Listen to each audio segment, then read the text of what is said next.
my first question to you, is the media being jingoistic in this particular case, or is it simply reflecting what is a very real public opinion?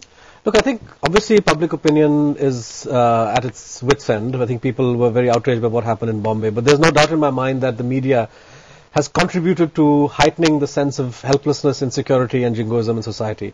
We also, you can say that, well, there's no supply without demand, but I think here the media created a sort of pornographic spectacle, I think, and encouraged a certain way of looking at things, suggesting that now is the time for a real war. I mean, responsible channels began talking the language of a real war of terrorism without actually saying what are the options India has and without realistically being in a position to assess these. So you're saying that the media in this particular situation should guide public opinion, should not verify what the public opinion is and try to gauge that and try to reflect. I think the media has a responsibility to generate an informed discussion, but alas, a lot of the discussions that we saw were not informed. Tarun Vijay, you are former editor of Panchajanya and now director of Shyama Prasad Mukherjee Foundation.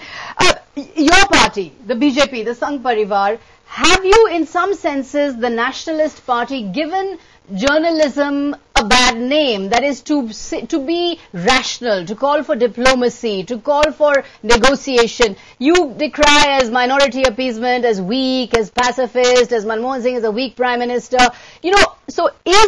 Are you constricting the space, in fact, for the sane, rational journalism that Siddharth Vajrarajan is wanting? No, Sagarika, I think the bad name has been given to the journalism by the so-called secular press, which has been behaving as an apologist to the Afzals and other people. But are you possibly demanding a zero attitude? Sagarika, when we were there, I was the RSS magazine that Panchajanya editor, and I was the first editor in India which started a collaboration with the Daily Jung of Pakistan on peace agenda. That was our collaboration was on peace agenda, we and Pakistanis. And you guys, you think that being a preacher, being an agenda journalist is a bit more, what Siddharth was just telling there, to guide the public opinion. Who are you to guide the public opinion? You are there to reflect the public opinion. You are not... But if public opinion go out there and bomb Pakistan, is that the duty of the journalist to reflect that? That's the duty of the journalist to report it, that this is what the people of India want. 60,000 dead on our soil by the Islamic jihadis sponsored by Islamabad. What is the limit? When you say, no, Mohabbat ki trains, even now... I think it's not Jingoist is the secular press.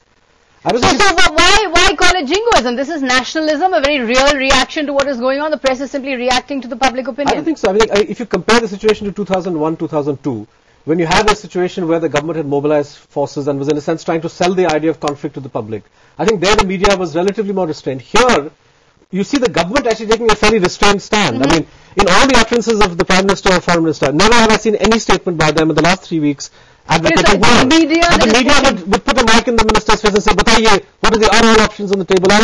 So when you endlessly ask this question. But does the media exist in a vacuum? I don't agree with the counterposing of the dharma of a journalist to the dharma of a citizen. I think a journalist has a duty to his or her craft. Just as so he has a duty. The primary duty of the journalist is to his profession as to journalism. Absolutely, but there is no contradiction between being a good journalist and being a good citizen. And I think the kind of dichotomy that Mr. Vijay sets up, which is of pseudo-secularism or secularist media, I think is completely unscientific, unwarranted. It belongs to India.